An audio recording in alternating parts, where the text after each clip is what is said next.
Good afternoon dear students.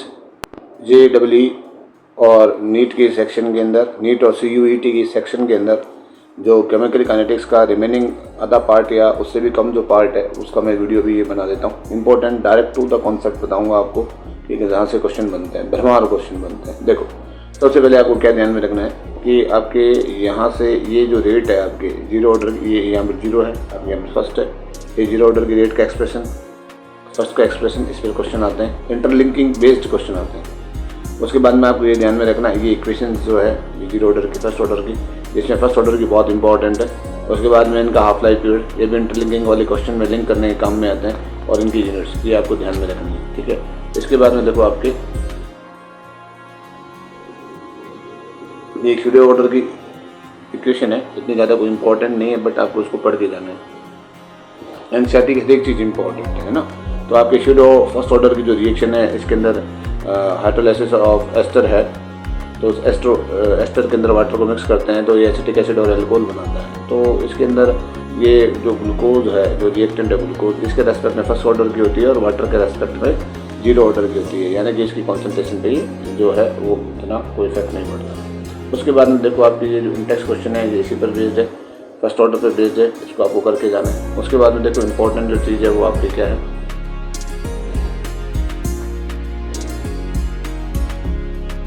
मैं बताता हूँ। इंपॉर्टेंट चीज़ है आपके टेम्परेचर डिपेंडेंस। सबसे पहले थ्योरी या स्टेटमेंट वाले क्वेश्चन आपके यहाँ से बनते हैं, इसको आपको देख के जाना है कि टेम्परेचर किस तरीके से जो है वो फॉलो करता है। उसके बाद very very very important, very very very very very, एक और भी लगाऊँ तो भी कम है। हर एनी सिचुएशन है, फ्रीक्वेंसी फैक्टर बेस्ड है, KE-E/RT, K equal to E-E/RT, AE-E/RT, इसकी हर एक चीज़ इंपॉर्टेंट है।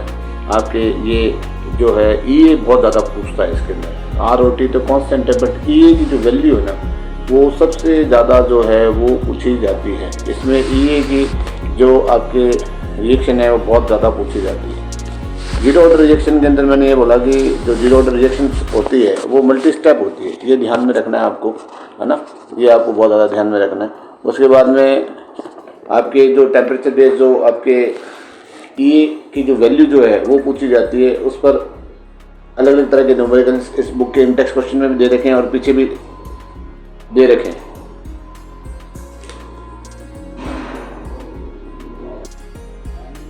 तो देखो आपके यहाँ पर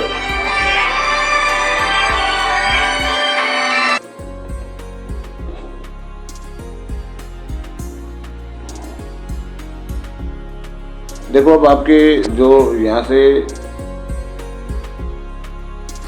जो कुछ क्वेश्चंस पूछे जा रहे हैं वो मैं आपको बारे में डिस्कस कर लेता हूँ।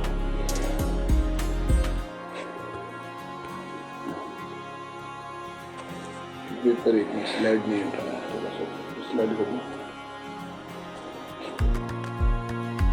देखो ये जो इक्वेशन है जो मैंने आपको लगाई है very very very very important, बहुत ही ज़्यादा इंपॉर्टेंट इक्वेशन है ये, क्योंकि बहुत सारे क्वेश्चंस जो है इससे पूछे गए हैं, ठीक है। थ्योरी का जो आपके एक्टिवेशन एनर्जी का जो EA की जो वैल्यू है उस पर बेस्ड बहुत सारे न्यूमेरिकल्स इसको पूछे गए हैं।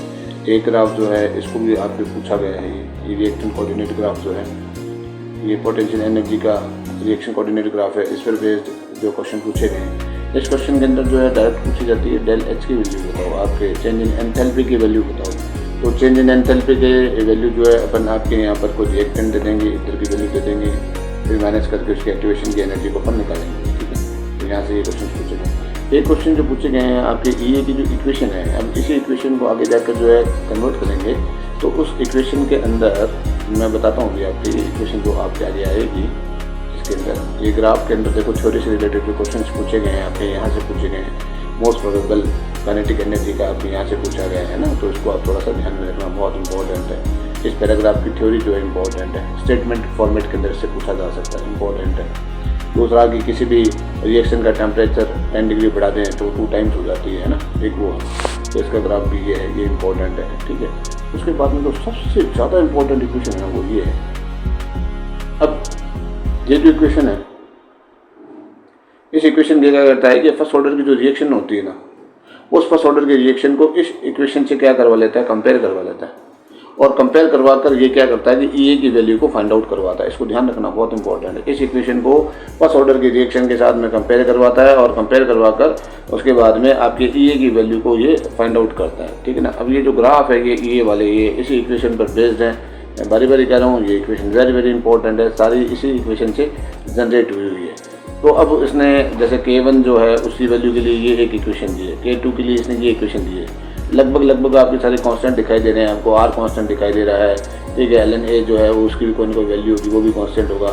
वेरी क्या कर रहा है ये और T1 जो है उसके बारे में। तो जब भी अपने इसको y और x एक्सिस पर प्लॉट करते हैं, यहाँ पर जो ग्राफ जो है 1/T वर्सेज ln K के बारे में बताया गया। ln K को अपन y पे रख लेंगे और y equal to EA/R minus EA/R, ये स्लोप हो जाएगा और 1/T जो हो गया वो क्या हो जाएगा x एक्सिस पे आ जाएगा, ये x एक्सिस पे आ जाएगा। तो यहाँ पर स्लोप जो होगा कौन सा होगा, वो माइनस EA/R होगा। ये देखो ये स्लोप ये पूछ लेते अभी है। इंटरसेप्ट कौन सा है, इंटरसेप्ट ये रहा। आगे नेगेटिव आ रहा है इसलिए आएगा स्ट्रेट लाइन की इक्वेशन आएगा टॉप टू बॉटम आएगा, तो इसलिए इंपॉर्टेंट है, इसको ध्यान में रखना। उसके बाद में देखो आपके ये जो पार्ट है ये पार्ट ये भी बहुत इंपॉर्टेंट है। इससे बहुत ज़्यादा न्यूमेरिकल्स जो हैं वो आप बनते हैं।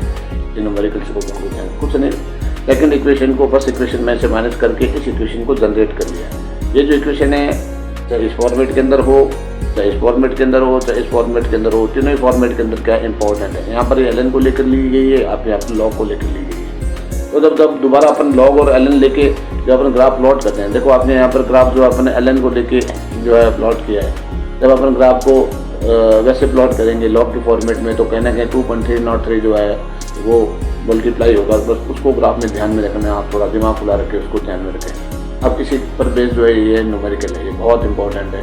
लॉग के 2 पर केवल ऐसे न्यूमेरिकल बहुत बारी आए हैं, सीधे डायरेक्ट क्वेश्चन बनते हैं। वैल्यूज़ रखनी होती है और ई ए की वैल्यू को जनरली इसमें से निकलवाया जाता है। ई ए की वैल्यू को आइडेंटिफाई करवाता है, ठीक है ना। ये ई ए की वैल्यू को आइडेंटिफाई करवा रहा है आपको, ठीक है। तो इस तरह के जो भी न्यूमेरिकल्स है ना, उन न्यूमेरिकल्स को अपन को क्या करना है, देखते हुए चलना है। थोड़ा सा ध्यान रखना है कि ये न्यूमेरिकल किस तरीके से आपके होते हैं। बहुत सारे न्यूमेरिकल्स हैं, इसके अंदर क्या करेगा आपके जो है एक्स यानी कि ई ए की वैल्यू को जो है निकलवा लेगा। ई ए की वैल्यू जब निकल जाएगी तो आपके के की वैल्यू को निकलवा लेगा, K1 की वैल्यू को निकलवा सकता है, K2 की वैल्यू को निकलवा सकता है ना कोई वैल्यू जो है K1, K2, T1, T2 या फिर आपके EA इनकी वैल्यू को ये डायरेक्ट जो है निकलवा सकता है। कई बार क्या होता है एक्टिवेशन एनर्जी फाइनल और इनिशियल दी हुई होती है, तो उनका जो डिफरेंस निकाल कर भी जो है अपन वैल्यू जो है डायरेक्ट निकाल सकते हैं। कई बार एनर्जी ऑफ एक्टिवेशन जो है उसकी वैल्यू जो दी हुई होती है किलो जूल पर मोल के अंदर, तो उसको जूल पर मोल के अंदर कन्वर्ट करना आना चाहिए। टेम्परेचर को केल्विन में कन्वर्ट करना आना चाहिए। साथ में RNA से जो इक्वेशन है K equal to AE minus EA/RT वाली जो इक्वेशन है उसमें जो फ्रिक्वेंसी फैक्टर है E माइनस EA/RT, उसके जो फ्रैक्शन ऑफ कोलिजन जिसको मैं थ्योरी का पार्ट बता रहा था उसको आपको रीड आउट करना है। तो एनर्जी ओवरकम एक्टिवेशन एनर्जी का एक रिलेशन जो है वो अपन को पता लग जाता है। तो फाइनली अपन क्या करते हैं E minus EA/RT minus EA/RT को अपन क्या कर लेते हैं, कुछ ना कुछ अपन मान लेते हैं, जैसे अपन x मान लेते हैं तो उस x की वैल्यू को भी ये आइडेंटिफाई करवा लेता है। तो x इक्वल टू क्या है EA/RT है, तो अपन x जो है इसका निकाल लेते हैं, दोनों का रेशियो निकाल लेते हैं। ये जो RNA इक्वेशन है बहुत इंपॉर्टेंट है, मैंने आपको पहले ही बताया K equal to A capital A E minus EA/RT से ये T की वैल्यू को आपसे निकलवा देगा। ये भी T की वैल्यू क्या है, तो ये एक अपना आइडियल है, तो ये अपना एक आइडियल है। तो भी एक इक्वेशन ले लो, ये अपना क्या आइडियल है। जैसे मान लो ये अपने इक्वेशन ले लीजिए, अपने एक आइडियल है, इसमें आपकी कोई T2 की वैल्यू जनरली अपन क्या मानते हैं कि यहाँ पर T मान लेते हैं। जैसे मान लो आपकी जो इक्वेशन है ये आइडियल है अपना, ठीक है ना। इस इक्वेशन के अंदर ये अपनी एक इक्वेशन जो है वो क्या आपकी आइडियल टाइप की इक्वेशन है। इसमें केवल क्या करेगा, T को निकलवा लेगा, ठीक है। अगर मान लो T 2 बारी दे रखे हैं, है ना, तो T 2 बारी दे रखे हैं तो K भी 2 बारी होंगे, तो उसमें K1 भी निकलवा सकता है, K2 भी निकलवा सकता है, T1 भी निकलवा सकता है, T2 भी निकलवा सकता है, EA भी निकलवा सकता है, ठीक है ना। ये जो वेरिएशन जो है इन सारे वेरिएशन को ये निकलवा सकता है। इसकी वैल्यू को अपन को ध्यान में रखना है, ठीक है। उसके बाद में ये जो वैल्यू जो मैंने आपको बताई है 4.19 के साथ में ये जो एक वैल्यू का मैंने एक्सप्रेशन आपको बताया है, ये आपके K equal to AE minus EA/RT, ये तो वही एक्सप्रेशन है, ठीक है। इसको आपको ज़रूर ध्यान में रखना है, ठीक है, ध्यान में रखना भैया, बहुत इंपॉर्टेंट है।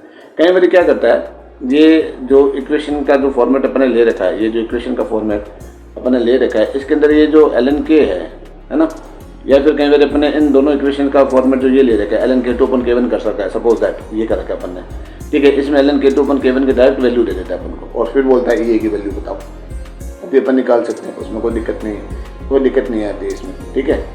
स्लोप ऑफ द ग्राफ पूछ लेता है, स्लोप ऑफ द ग्राफ इसके अंदर वैल्यू देगा, वैल्यू देने के बाद में ये जो इक्वेशन है अपन ने सॉल्व की, इसकी जो मदर इक्वेशन है इसको अपन ने सॉल्व किया, सॉल्व करने के बाद में ये अपॉन आर टी, इसकी इक्वेशन को अपन सॉल्व किया, यहाँ पर स्लोप की वैल्यू पूछ लेता है, भैया स्लोप की वैल्यू बताओ, तो अपन को पता है स्लोप क्या होता है, स्लोप क्या होता है 1/t के रेस्पेक्ट में 1/t को टाल देंगे, ये अपन आर करके इसकी स्लोप की वैल्यू को निकाल लेंगे, तो ये अपन आर करके अपन क्या करते हैं, स्लोप की वैल्यू को निकाल लेते हैं, तो स्लोप की वैल्यू डायरेक्ट अपन को जो है वो मिल जाती है, ठीक है।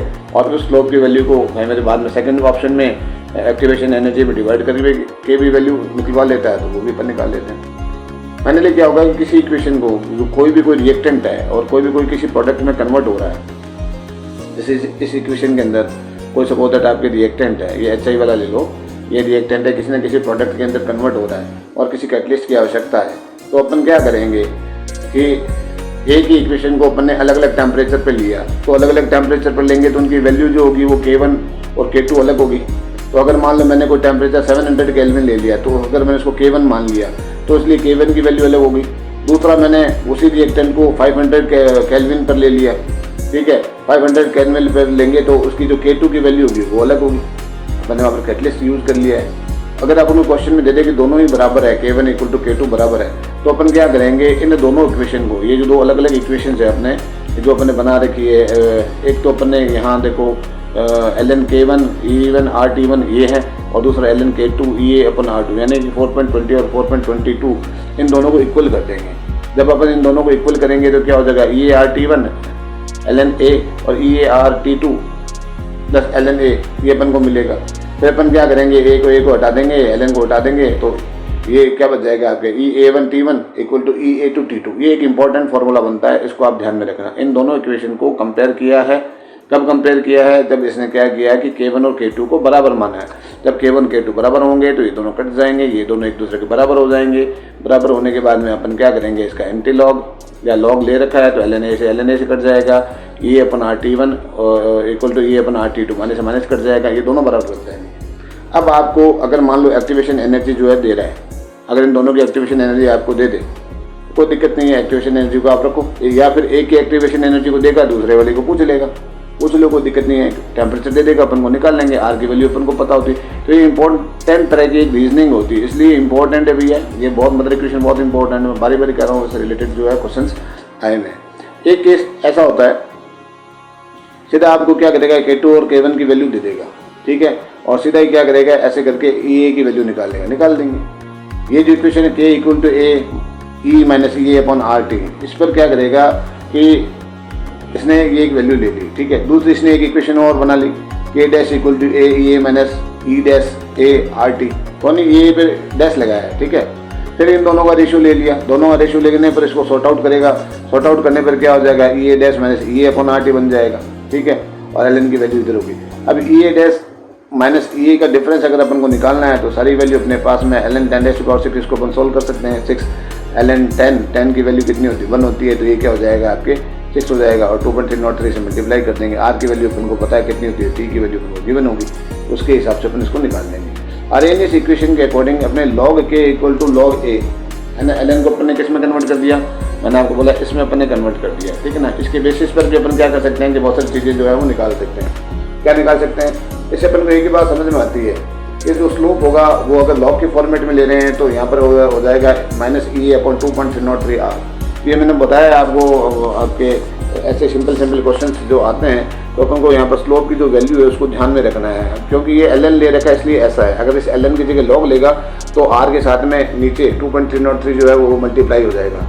साथ ही साथ में क्या कॉन्सेप्ट निकल कर आएगा, ये कॉन्सेप्ट निकल कर आएगा, more negative the slope better will be the EA। अगर आपके जितना ज़्यादा नेगेटिव होगा स्लोप उतना ही ज़्यादा क्या होगा, EA की वैल्यू जो होगी वो ज़्यादा होगी, ठीक है।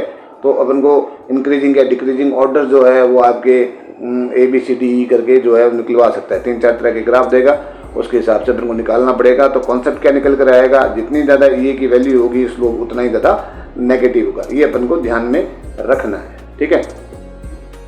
उसके बाद में आपको इसी के अकॉर्डिंग अपन को आगे चलना है। तो आगे अपन देखते हैं कि ये जो फार्मूला है, इसी फार्मूले के बेसिस पर अपन को K1 या K2 किसी की वैल्यू निकलवा सकता है। तो अपन को वहाँ पर आगे जाकर एंटी लॉग लेना पड़ेगा। एंटी लॉग लेना अपन को आना चाहिए। मैंने आपको उस समय भी बताया था, तो थर्ड चैप्टर है आपकी इलेक्ट्रोकेमिस्ट्री, उसमें मैंने आपको बताया था। अगर नहीं आता है तो आप बता देना, मैं निकालना आपको सिखा दूंगा, ठीक है। उसके बाद में आपके आरएनएस इक्वेशन से रिलेटेड ही आपके स्लोप बेस्ड जो न्यूमेरिकल जो है उसको थोड़ा ठंडे दिमाग से करना है, वो डायरेक्ट जो है पूछ लिए जाते हैं। तो इसके अंदर अपन देखते हैं, जैसे सपोज दैट आपके E माइनस EA/RT जब भी आपके कम होता है, ठीक है, तो जो K की वैल्यू जो होगी वो भी क्या होगी, कम होगी। तो टेम्परेचर क्या होगा, वो आपके इंक्रीज होगा। टेम्परेचर इंक्रीज होगा तो E/RT जो होगी ना वो कहीं ना कहीं डिक्रीज होगी, कहीं ना कहीं जो होगी ना वो डिक्रीज हो, आपके डिक्रीज होगी, ठीक है ना। तो E/RT की वैल्यू जो होगी वो डिक्रीज होगी। तो फाइनली क्या होगा कि E माइनस EA/RT जो होगा वो इंक्रीज होगा। तो देखो मैंने आपको ये जो इस तरीके से ये बताया, थोड़ा सा इसको आप देख लेना, ठीक है, बहुत इंपॉर्टेंट है ये। अगर नहीं समझ में आ रहा तो मैं आपको यहाँ बता देता हूँ। उसको देखो मैं क्या कह रहा हूँ, मैं ये कह रहा हूँ कि अपने पास में E माइनस EA/RT ये अपने पास में एक ऐसा है। तो इस कंडीशन के अंदर क्या होगा, EA जो है वो आपके इंक्रीज हो रहा है। जब EA इंक्रीज होगा, या सपोज दैट आपके E माइनस RT ये क्या हो रहा है, ये ओवरऑल डिक्रीज हो रहा है। तो इसमें क्या होगा कि ये जो K है इक्वल टू क्या होगा आपके, ये आपके K के इक्वल है, ठीक है ना। तो K जो होगा वो क्या होगा आपके डिक्रीज होगा, और जो टेम्परेचर है वो इंक्रीज होगा। जब टेम्परेचर बढ़ा हुआ होगा तो उस कंडीशन के अंदर क्या होगा कि टेम्परेचर का इसमें डिवाइड लगेगा। तो डिवाइड लगने पर ये E/RT की जो वैल्यू है वो क्या हो जाएगी, कम हो जाएगी। तो E/RT की वैल्यू कम होगी तो माइनस E/RT जो होगा वो कम हो रहा है, वो कम होगा और आगे नेगेटिव लगा है, इसका मतलब इसका उल्टा होगा, यानी कि ये वैल्यू जो होगी वो क्या हो जाएगी, आपके इंक्रीज हो जाएगी। इस तरह के फॉर्मेट को आपको ध्यान में रखना है, ठीक है। अब देखो K equal to AE minus EA/RT है। अगर मैं इसको K1 बना दूँ, ठीक है, तो ये क्या हो जाएगा आपके AE माइनस A1 केवल आपके किस पर इफेक्ट डालेगा, एक्टिवेशन एनर्जी पर। इसी तरीके से मैं अपॉन RT हो जाएगा ये। इसी तरीके से मैं K2 बोलूँगा तो K2 equal to E minus EA2/R2 हो जाएगा। दोनों का रेशो ले लूँगा, रेशो लेके EA1 माइनस EA2 में से कुछ भी मैं पूछ सकता हूँ, बाकी की वैल्यू आपको दूंगा मैं, ठीक है। तो ये जो आपके न्यूमेरिकल है ये बहुत ही ज़्यादा इंपॉर्टेंट है, इसलिए अपन को ध्यान में रखना है। कई बार क्या करेगा, K2 और K1 का डायरेक्ट आपको रेशो दे देगा, ठीक है, और T2 की वैल्यू दे देगा, T1 की वैल्यू दे देगा और बोलेगा कि आप वैल्यू निकालो EA की। तो अपन क्या करेंगे, EA की जो वैल्यू है वो निकाल लेंगे। फिर नेक्स्ट इक्वेशन के अंदर ये क्या करेगा, T2 की वैल्यू को निकलवा लेगा। तो कोई दिक्कत नहीं, निकाल सकते हैं आराम से, इजीली, है ना। तो ये जो आपके न्यूमेरिकल है बहुत इंपॉर्टेंट है। इस पर बेस बहुत सारे JEE के अंदर क्वेश्चन पूछे गए हैं। बच्चे इस पर घबराते हैं कि पता नहीं क्या है ये, कैलकुलेशन कैसी है कैसी नहीं है, ठीक है। एक जो है आपकी एक्टिवेशन एनर्जी पर बेस्ड थोड़े से अलग हटके न्यूमेरिकल आते हैं, ठीक है। जो इक्विलिब्रियम वाली इक्वेशंस होती है ना, उनको अपन को थोड़ा सा ध्यान में रखना होता है। उसमें अपन को क्या करना पड़ता है, इसकी फाइनल एनर्जी और इसकी जो फॉरवर्ड डायरेक्शन की एनर्जी, बैकवर्ड डायरेक्शन की एनर्जी को ध्यान में रखना होता है। दोनों का जो डिफरेंस होता है वो पॉजिटिव आता है, अपन को क्वेश्चन के अकॉर्डिंग चलना होता है। फिर बैकवर्ड के और फॉरवर्ड के अपन को जो इक्वेशन के थ्रू उसको निकालना होता है ना, थोड़े से अलग तरह के, ठीक है। आरएनएस इक्वेशन बहुत इंपॉर्टेंट है। हर वाली activation energy, temperature, K1 K2 या लॉग K2 को K1 की वैल्यू देकर इसकी वैल्यू को निकलवाना है, ठीक है। इसको ध्यान में रखना। अब आपके देखो आगे चलता हूँ, इसमें सारे इसी तरह के क्वेश्चन आते हैं। तो आपके एक जो एंथैल्पी ऑफ द रिएक्शन पर क्वेश्चन आता है कि लॉग K इक्वल टू एक अलग तरह का ग्राफ जो है अपन एक्सोथर्मिक का देखते हैं। तो log K equal to del H upon del T, sorry log K equal to minus del H upon RT plus 1, ये जो ग्राफ होता है उसमें आता है। तो ये del जो H है, जो एंथैल्पी जो है उसकी वैल्यू जो है 0 से कम होती है, यानी कि एंथैल्पी क्या होती है, नेगेटिव में होती है। और log K वर्सेज 1/T का अगर अपन ग्राफ देखते हैं तो वो भी क्या होगा, नेगेटिव स्ट्रेट लाइन है। जो अपन ग्राफ पढ़ गए हैं वही बात कर रहा है, ठीक है ना। उसी से रिलेटेड जो है क्वेश्चंस आपके जो है वो आएंगे। एंथैल्पी बेस्ड क्वेश्चंस आते हैं, फॉरवर्ड बैकवर्ड रिएक्शन के क्वेश्चंस आते हैं, वो आपको ध्यान में रखना है। एक जो अपने क्वेश्चंस हैं आरएनएस इक्वेशन पर बेस्ड, ए तो जो है अपन को पता है K equal to AE minus EA/RT। ए फ्रिक्वेंसी फैक्टर होता है, K जो होता है वेलोसिटी कांस्टेंट होता है, R गैस कांस्टेंट होता है, EA जो होता है एक्टिवेशन एनर्जी होता है। तो इस पर बेस्ड जो क्वेश्चंस हैं उनके बारे में भी ये पूछता है। तो अब देखो इसके अंदर इफेक्ट ऑफ कैटलिस्ट के अंदर जनरल किस फ्री एनर्जी के बारे में बात करता है, थ्योरी है। थ्योरी बेस है बट कॉन्सेप्ट है वो आपके यहाँ से आता है, इसलिए आपको ये ध्यान में रखना है कि एक्टिवेशन एनर्जी की कितनी इंपॉर्टेंस है या कैटलिस्ट की जो है कितनी इंपॉर्टेंस है, इसलिए बहुत इंपॉर्टेंट है। इसकी थ्योरी बेस्ड क्वेश्चन आता है, इसको ध्यान में रखना है। उसके बाद में देखो आपके यहाँ पर ये जो इक्वेशन है इनके रिप्रेजेंटेशन है, मदर इक्वेशन कौन सी, वही एक ही इक्वेशन है, ए ई माइनस ई अपन आर टी, ये इंपॉर्टेंट है। बट आगे कुछ ना कुछ मल्टीप्लाई करते हुए जाएंगे, कब कब किस किस को मल्टीप्लाई कर रहे हैं और उसके लिए कौन कौन सी टर्मिनोलॉजी अपन यूज में ले रहे हैं, जो थ्योरी का पोर्शन है। तो देखो आपने यहाँ मल्टीप्लाई कर दिया, तो ऐसे अपन को इसको थोड़ा सा देखते हुए जाना है, कुछ नहीं इसमें कुछ देखते हुए जाना है। अब देखो न्यूमेरिकल जो है ना, इनको कुछ भी न्यूमेरिकल्स नहीं छोड़ने हैं, क्योंकि जो न्यूमेरिकल्स आने वाले हैं वो सारे अपन डिस्कस कर चुके हैं इसके अंदर। देखो जैसे फॉर एग्जाम्पल आपके ये इक्वेशन दे रखी है और इसमें कुछ पूछ रहा है, कुछ घट रहा है, कुछ बढ़ रहा है, ठीक है। आपकी एक इक्वेशन दे रखी है ऑर्डर ऑफ द रिएक्शन, ठीक है। एक आपकी ये पी वाली ये न्यूमेरिकल इंपॉर्टेंट है। उसके बाद में ये वाला देखो ये इंपॉर्टेंट है, डबल कर दो, आधा कर दो, 3 गुना कर दो, 4 गुना कर दो, के पे क्या फ़र्क पड़ेगा, रेट पे क्या फ़र्क पड़ेगा, वो पूछते हैं। शुड ऑर्डर पे दे रखा है, ठीक है। उसके बाद में आपके ये टेम्परेचर बढ़ाओगे कितना टाइम हो जाता है, इसको छोड़ो। ये question 4.10 important, 4.11 very important, 4.12 very important, ठीक है। उसके बाद में ये आपके ये इंपॉर्टेंट है, ये बहुत बार पूछा गया है ये। और एक ये half life period, first half life period, second half life period, third half life period 60% पूरा होने पर कितना क्या होगा, 75% पूरा होने पर कितना क्या होगा। तो 60% पूरा होता तो रिमेनिंग है 40 होली को नीचे 75% के बारे में बात कर रहा है। 75 कंप्लीट हो गया, नीचे 25 रखो, ऊपर 100 रखो, ऊपर सब में 100 आएगा क्योंकि इनिशियल है, और 100 सॉल्व कर लो, सॉल्व करती वैल्यू आ जाएगी आपको, है ना, डिवाइड करना। ये एजेंट ऑफ 5 का बहुत इंपॉर्टेंट है। उसके बाद में आपके एक वैल्यू आइडेंटिफाई करवा रहा है, न्यूक्लियर एक्सप्लोजन के बारे में बात कर रहा है, यानी कि ये आपके फर्स्ट ऑर्डर रिएक्शन है, ठीक है। रेट कांस्टेंट दे रहा है, ये 1/16 करते हैं, ये भी इंपॉर्टेंट है। उसके बाद में आपके फर्स्ट ऑर्डर का डिकम्पोजिशन, N2O5 का वेरी वेरी इंपॉर्टेंट, ये पूछा गया है, कितने पूछे गए हैं, ये बहुत इंपॉर्टेंट है। ये देखो -2800 के, तो ये EA की वैल्यू है ये, ठीक है, अपॉन RT। अब अपन कंपेयर करेंगे, इससे कंपेरिजन मैचिंग खेलेंगे कि ये वैल्यू किसकी आ रही है, तो हम बता सकते हैं, ठीक है। सुक्रोज का डिकम्पोजिशन आया हुआ है, ये भी आया 4.2, ये सारे इंपॉर्टेंट है बेटा, ये सारे इंपॉर्टेंट है, ठीक है ना। ये आया हुआ है क्वेश्चन भी इंपॉर्टेंट है, अभी डिस्कस किया है अभी तुमने, ये भी इंपॉर्टेंट है, भी आया हुआ है। ये रहा देखो 10% कंप्लीट हुआ, अभी 25% कंप्लीट हुआ, जो कंप्लीट होगा इसको छोड़ दो, रिमेनिंग कितना है 90 बचेगा, 100/90। यहाँ पर 25 कंप्लीट होगा, 100/75 यानी 100/75 होगा, और बाकी इसको सॉल्व करो, ठीक है। इस तरीके से आपके जो है वो उनको फॉलो करना। एक दो छोटी मोटी जो चीज़ें हैं वो मैं और देखता हूँ इसके अंदर, बुक के अंदर जो है कुछ एक ट्रिक्स अगर आप इसको करोगे ना तो अपना आप ही जो है वो आपकी डेवलप हो जाएगी, है ना। तो उसको भी आपको देखना है। कई बार क्या होता है फॉर्मेट जो है इसका चेंज सा लगता है, लेकिन होता उसी की तरीके से, वो कैसे होता है क्या होता है उसको अपन को देखना है। जैसे मान लो एक C0 की जो है ना वो एक वैल्यूज दे रखी होती है कि C0 को किस तरीके से किया जाता है, तो उसको भी अपन देख लेते हैं। मैं बताता हूँ देखो अभी आपको मेरे माइंड में आ रही है। C0 की जो वैल्यू है, जैसे अपने C0 की वैल्यू दे रखी है, C0 इक्वल टू कुछ दे रखा है, वो C0 का मतलब R0 है जी, वो कुछ कन्फ्यूजन करने के लिए बता रखा होता है। एक फॉर्मूला जो है आपको ये ध्यान में रखना है कि किसी भी चीज़ का इनिशियल मास अगर वो आपसे पूछे, या कोई भी फर्स्ट ऑर्डर हो, सेकंड ऑर्डर हो, कुछ भी हो, जैसे मान लो आप ये लिखा हुआ है NT/N0, ये इनिशियल है, ये उसके बाद की है, इक्वल टू आपको ध्यान में रखना है 1/2 और इसकी पावर क्या N होती है, तो इस N को निकालने का फॉर्मूला है। तो N को निकालने का क्या फॉर्मूला है, N इक्वल टू जो होता है, N को निकालने का क्या फॉर्मूला है, N इक्वल टू जो होता है टोटल जो आपको टाइम दे रहा है, टोटल टाइम, उस टोटल टाइम के अंदर आपको क्या करना है, जितने भी हाफ लाइफ पीरियड है, T ½ है, उसका डिवाइड करो। उसका डिवाइड करोगे तो ऑटोमेटिक जो आंसर आएगा वो ये N की वैल्यू आएगा, यानी ऑर्डर आ जाएगा उसका। तो ये एक शॉर्टकट है, इसको ध्यान में रखना है, ठीक है।